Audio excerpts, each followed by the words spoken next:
A number of European countries slammed Israel's deadly raid on the Gaza aid flotilla, but they stopped short of taking any further action. Should Europe take a tougher stand against Israel? And if so, how? This is Inside Story.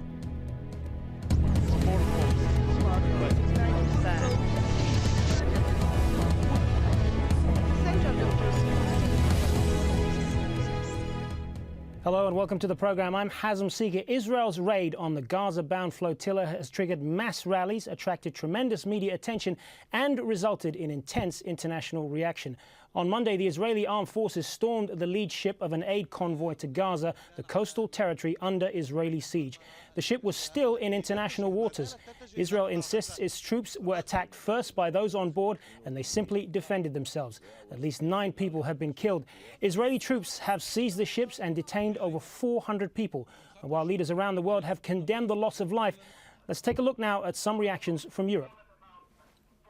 I have said there should be an immediate inquiry by Israel into the circumstances. I have also taken the opportunity to point out, having visited Gaza, the importance of opening the crossings for humanitarian aid to go through to ensure that ordinary people have a better existence than that which I saw. We have been very clear. This is an incident that took place under conditions that were impossible to accept in international waters. One has to wait for details, but our condemnation has been firm and it continues to be so. I deplore in the strongest terms the killing of civilians. This is certainly a grave act. Well, for his part, British Foreign Minister had this to say: I deplore the loss of life during the interception of the Gaza flotilla. We have consistently advised against attempting to access Gaza in this way because of the risks involved. But at the same time, there is a clear need for Israel to act with restraint and in line with international obligations. Well, joining our discussion today are our guests in Tel Aviv, Akiva Eldar, Haaretz chief political columnist; in London, Abdul Bari Atwan, editor-in-chief of Al-Quds Al-Arabi newspaper; and also in London, Claire Short, former member of the British Parliament. Claire Short, if I could start with you, strong words there from European leaders. Is there a sense this time around that Israel has gone too far?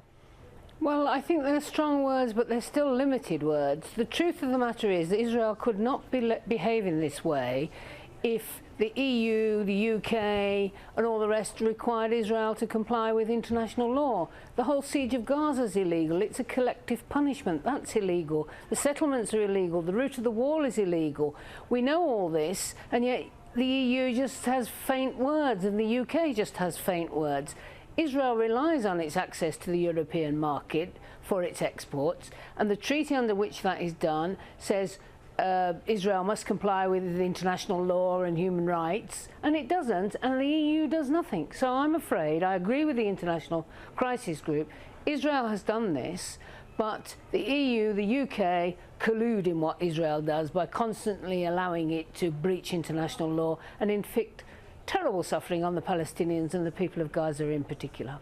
Abdul Bari Atwan, if I could ask you, have you found anything different from the European reaction to Israel's latest actions here? Is there a feeling that this time they've overstepped their bounds? Yes, I can feel there is a lot of difference because the Europeans realize that Israel is a heavy burden on them. Israel is embarrassing them. And if you can see that the British media, the French media, the German media, they are very critical of the Israeli action, the Israeli massacre which took place. So for the first time you can see governments are calling for inquiries, governments are really condemning what the Israeli committed on the Mediterranean. So I never seen such a European reaction. It is not the best, it is not what we expected, but at least it is different from previous positions, especially after the UN condemnation of the Israeli act. Akiva Eldar, is any of this going to make a difference to Israeli leaders? I mean, they've been pretty unapologetic about their actions here. Clearly, the government there believes they can ride out this latest firestorm as they've done so many times before. Well, the Israeli Prime Minister and the Israeli government are very sensitive to American English, much less to British English, to German and to French. I are not very much excited about removing the blockade of Gaza as long as they don't hear a clear voice out of Washington. You know, the Europeans are the Sancho Panza in this story. The Americans are the Don Quixote. And the Don Quixote for the last 43 years has been fighting against windmills. I would go back to, 67 in June when Israel occupied the territories. It has been a long time ago. And since then, we've been getting condemnations from the Europeans and from the Americans. But unfortunately, even after Prime Minister Netanyahu declared that Israel has an interest to get out of the territories and to reach the two-state solution, we are still there and we are still in Gaza. So I'm afraid that a week from now, and maybe even less after, I hope this incident will be over, I think that we will be back to square one. Abdelbari Atwan, if, as you're saying, the reaction in European capitals this time has been stronger, what can the Arabs do to perhaps capitalize on that? Is it time for them to bring more pressure on European countries against Israel? Oh, yes, definitely. I believe these demonstrations, I'm talking about the popular reaction, I'm not talking about governmental reactions. You can see there is a state of anger all over the Middle East and all over the Muslim world because of the Israeli atrocities, the Israeli massacre. And also, we shouldn't underestimate the reaction in Turkey itself. Erdogan today, he was very fierce in his criticism of Israel, asking the Israeli to apologize and to actually lift the sanction immediately, which they imposed in Gaza. So I think there will be plenty of talks in the future. I believe Erdogan and his reaction embarrassed the Arab regimes, the Arab leaders, and I'm sure they will start to respond positively and try to capitalize on this. Today, President Hosni Mubarak of Egypt, for the first time, left the sanction on Gaza, and he opened the border crossing of Rafah to let the human aids to get in. So I believe the coming few days will be crucial, and I believe there will be a lot of efforts in order to seize this opportunity and force Israel to stop, the way they are behaving now, above the international law. And I would like to draw your attention to a very important fact. Talking about European action, as I said, it wasn't actually as strong as we anticipated. If a NATO member, rather than Turkey, actually, its ship was attacked the way we have seen, do you think that NATO will stay silent? To say more, if Iranian warship, for example, attacked a NATO member vessel which raised the British or American or Croatian or Swedish flag, do you think that the NATO will stay silent, will accept this humiliation? I believe it will be an act of war, and we could see a third war taking place simply because of this aggression, because of that. So I believe now people in the Arab world, people in the Muslim world are looking at these kind of things, looking at this hypocrisy, and I believe the European Union, America in particular, they will be in a very, very difficult position if they don't react quickly and take action against the Israeli. This massacre should not pass without any punishment. Claire Shaw, just picking up on what some of Abdelbari Atwan said there, do you think that there is a possibility that this could mushroom into a larger conflict here with greater consequences for Israel? I think the change in the position of Turkey, which has been a big ally of Israel, is very significant, and I don't think that will go back, and I think that's a shift.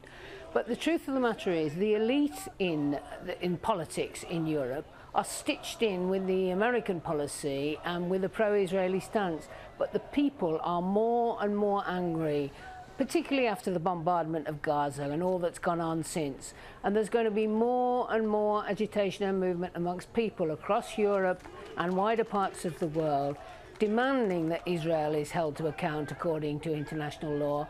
I think the boycott, divestment and sanctions movement is going to grow and strengthen, and you're going to see more and more solidarity and civil disobedience movements. So I don't agree that European governments are suddenly going to change, but I think European populations, I remember well how the campaign against apartheid in South Africa started on the fringes and grew and strengthened, and I think we're at a similar point in relation to Israel. So I think the Turkish change is very significant, but I think in Europe it's the people up thing that's going to change, but it's going to change fast. So I think Israel has lost international public opinion, and this really, after the attack on Gaza, this really rubs salt in the wound, but we won't get immediate change. I'm afraid the suffering is going to go on, and the need for a solidarity movement of people, uniting people across the world of all religions and backgrounds, like we had against apartheid South Africa, I think that's going to intensify and it's going to change things, but I'm afraid it will still take a little time.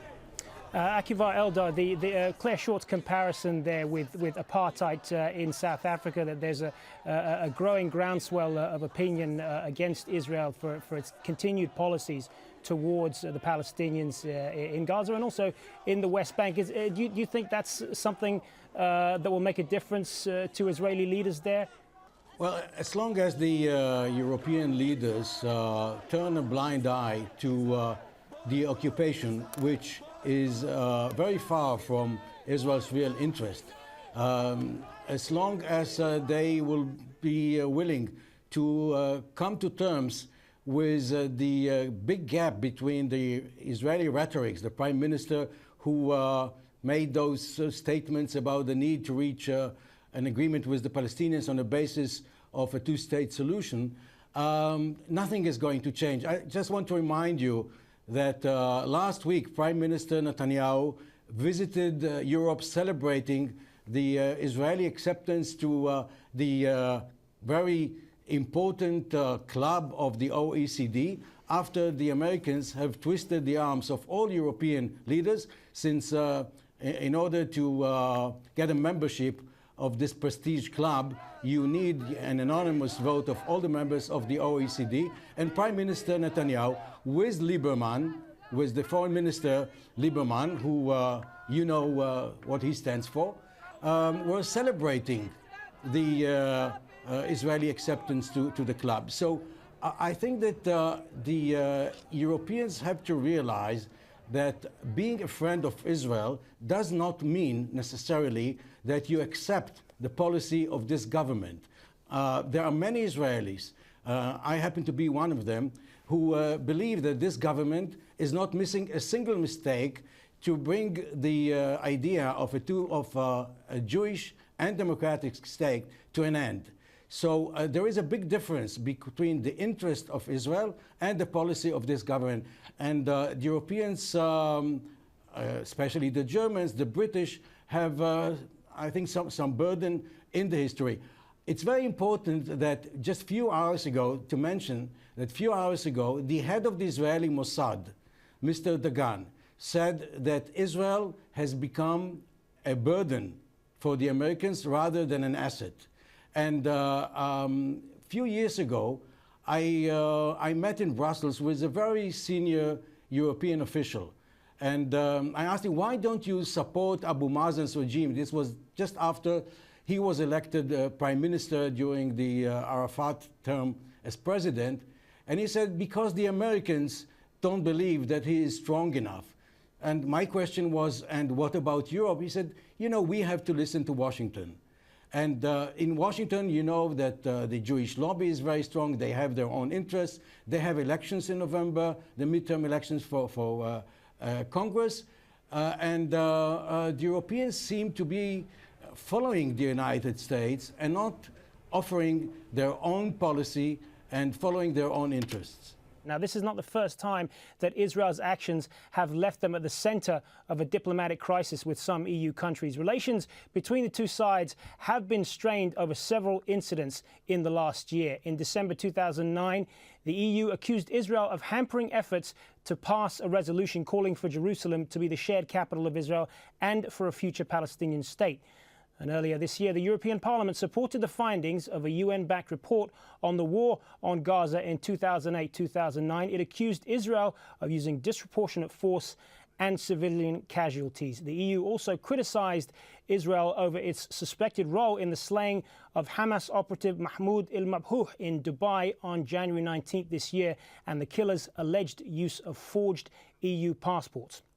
One of our viewers, Joan Drake from Washington, D.C., who has friends on the ship, she says, "I'm very worried about their well-being and understand they were taken into custody and were thus kidnapped by the piratical IDF forces while at sea.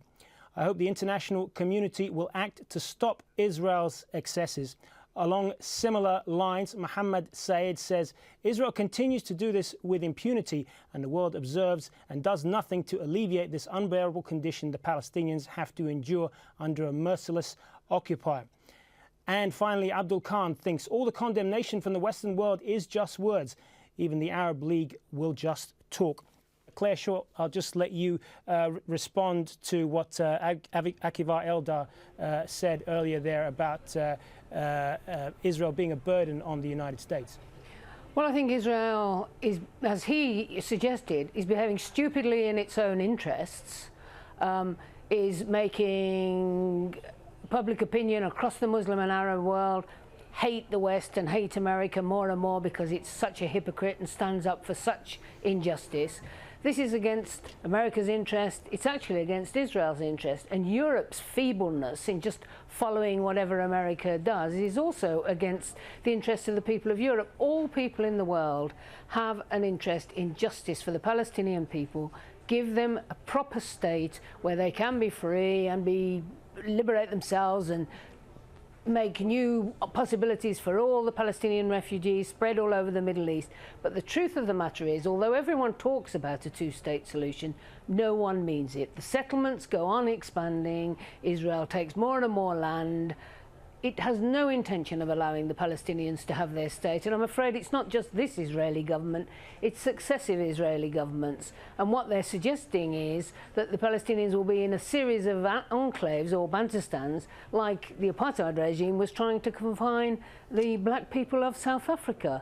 And I don't believe, I'm afraid, that the governments of Europe or the United States are going to take action, but I think the anger of people and the sense that this is unjust is growing very mighty. It's the same in the Arab world. The Arab leaders make statements but don't follow through and use the power they've got. But I do believe the people of the world are now going to move and use their power over their politicians and their power to boycott and sanctions and the power of civil disobedience. I think we're going to see a very turbulent time, but I think time is running out for Israel, and it really is going to see a change and not be allowed to get on with this impunity from obeying international law and international norms. The change won't come out of America because, as again the man from Herat said, the pro-Israeli lobby has tied up American politics with all its financial interventions. The change is going to come from a united, powerful movement from the people of the world, just as we brought down apartheid. It's going to be very similar. Abdul Bari Atwan, lots of anger there, lots of indignation among people around the world. But as Claire Short says, do you think this will make a difference months down the line? Will it all be forgotten about? Will the leaders act? Well, actually, European Union and also United States, they have to remember that if they are going to support Israel and give them, open-ended mandate to go and kill people the way they are doing, I believe their security, their people, their stability, their economy will be affected. Because, if I can see Osama bin Laden now, I think he will be extremely happy. He will be seen as a moderate in comparison what the Israeli did, actually, to this Turkish vessel on the Mediterranean. I believe, the Americans should realize that they cannot continue supporting the Israeli the way they are doing until now. And the other points I would like to refer to, if you go back to history, I am a refugee. I was born in a refugee camp in Gaza. In 1940s, in 1947 also, the Israeli used the same tactic they are condemning now. Actually, they used the vessel. They brought immigrants, Jewish immigrants, the Holocaust survivor, and they actually sent them to Palestine, to Jaffa, to Haifa, and they actually they were provoking the British troops who were imposing sanctions in order to prevent the Jewish immigrants to pour into Palestine and to avoid an Arab rebellion. You know, they are repeating the same thing. They accuse the British troops as Nazi troops, and they are doing exactly what the Nazis are doing to the Israeli in Germany and in the Holocaust and the gas chambers. So, you know, the problem is they shouldn't underestimate the reaction of the Arab world. They shouldn't underestimate the anger of the Turkish people now, who were humiliated by the Israeli. About 10 Turkish, civil activists were killed by this deliberately, and they were in a human mission. So I believe the American, European should listen. They should listen that they cannot continue like this. When the American generals actually complain that the Israeli action, the Israeli massacres are endangering the lives of British soldiers, American soldiers in Afghanistan and Iraq, they should listen now. This will endanger them more and more, and this will play to the hands of Al-Qaeda and other radical Islamic organizations. So if they don't move quickly, I think, you know, they will pay a huge price for this, for the support of Israel. Sorry to interrupt. I just want to let Akivar Eldar respond to some of that. Is this, obviously this is a tragic loss of life here, but I mean, without wanting to sound flippant, is Israel playing into the hands of Hamas here? I mean, it looks like Hamas has scored a huge public relations win here without firing a single shot. Yeah, first of all, I have to regret any attempt to compare the conflict between us and the Palestinians. It's a very bitter conflict, and I think both sides are making mistakes to the Holocaust, where Jews were put in gas chambers just because they were Jewish. So I would suggest to take this out of the discussion. Of course, I think that Israel didn't miss any mistake in this affair. I'm sorry. Just let Akivar finish his point. I didn't make that comparison. Just let him finish his point. So I think that Israel did exactly what you just said. I think the Hamas couldn't even dream about better results than of this stupid affair. What would have happened if Israel would have allowed those ships to get into Gaza and unload? It would be a story for maybe a few hours, 1 or 2 days, and it would be over. Now, hopefully from this crisis, Israel will have to open its eyes, wake up, and ask itself whether this blockade on Gaza serves its own interest. The only interest now is to get Gilad Shalit out. Now, Gilad Shalit is a humanitarian issue, but it has nothing to do with the good of 1.5 million Palestinians. All right, Akivar Eldar, sorry to interrupt, but our time is very limited. Briefly, Abdulbari Atwan, in the minute that we have left, just if you want to respond to that. Yes, Akivar Eldar actually misrepresented my points. I said, you know, the organizer of these Jewish immigrant ships who were sent deliberately to provoke the British troops, the British police in Palestine, actually they accused the British police of doing the same what the Nazis did to those Jewish in the gas chambers and in Germany. That's what we shouldn't be terrorized as Arab and Muslim by every time we mention the Nazi. We shouldn't be terrorized by this anti-Semitics, or, you know, we deny the Nazi. We deny the gas chambers. We don't want it to be repeated forever. But it shouldn't be used all the time against us. But what the Israelis are doing in Gaza, actually, it is similar to what the Nazis did to the Jews and to. So we have to be clear about this. We are unfortunately out of time. That is going to have to be the last word. This is clearly an issue that has stirred a lot of passions around the world. Thank you to Akivar Eldar in Tel Aviv, Abdulbari Atwan in London, and Claire Short in in London. Many thanks for your time. And thank you so much for joining us here on this edition of Inside Story. We welcome your comments and suggestions. Please email them to us at insidestory@aljazeera.net. Goodbye for now.